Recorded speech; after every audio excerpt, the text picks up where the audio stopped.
Pred nama su osnivačice udruženja Žene i vino. Sa Mirom već sarađujemo izvesno vreme, znači, ali sada imamo i dve druge članice, ali Miro, da krenemo od tebe. Koji je tvoj motiv bio da se osnovi ovako jedno udruženje? Pa, ideja je došla spontano, u jednoj vožnji kolima posle posete vinariji, naravno. Prosto je bila ideja da okupim svoje prijateljice koje vole vino, da se uz čašu vina družimo i da to bude neka naša, prosto da vino bude light motiv naših druženja. Međutim, za manje od mesec dana to je preraslo u profesiju, osnovano je udruženje i mi smo u stvari počeli ozbiljno da nastupamo na tržištu. Zanimljivo je da vas tri imate i neke druge profesije. Ovo je došlo kasnije. Tako je, svaka od nas potiče iz nekog drugog segmenta, ali smo u vinu godinama stasavale. Tijana je pasionirani ljubitelj vina, inače vlasnica privatne firme koja se bavi knjigovodstvenim uslugama i finansijskim konsaltingom.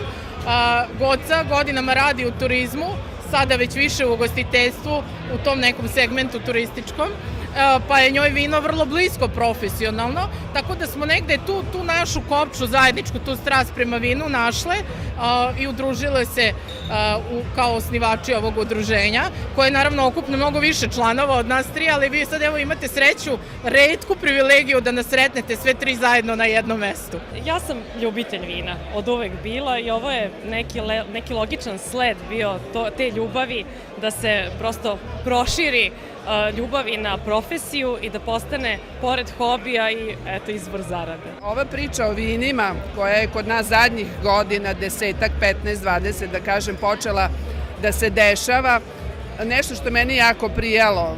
Ljubitelj sam vina od ranije, pričam o nekim dobrim vinima, ali u ovoj kombinaciji je ispalo savršeno. Zato što je ovo uglavnom muški svet vina, je li tako? I onda žene treba da probaju i nađu svoje mesto. Upravo to je i bila naša ideja.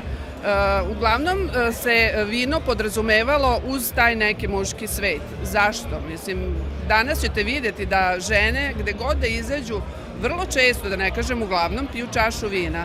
To je jedna divna priča i vino je uvek mnogo lepše kad se pije u društvu. I to je bilo. A sad samo još da dodam nešto, mi jesmo organizacija, asocijacija koja se zove Žene i vino, ali naše članstvo broji i muški svet. Tako da nisu samo žene članovi našeg udruženja, mi jako lepo sarađujemo sa suprotnim polom, oni nas jako lepo prate, mi pratimo njih, družimo se, putujemo zajedno i jako uživamo u svemu ovom što smo zamislili da će zaista tako i biti.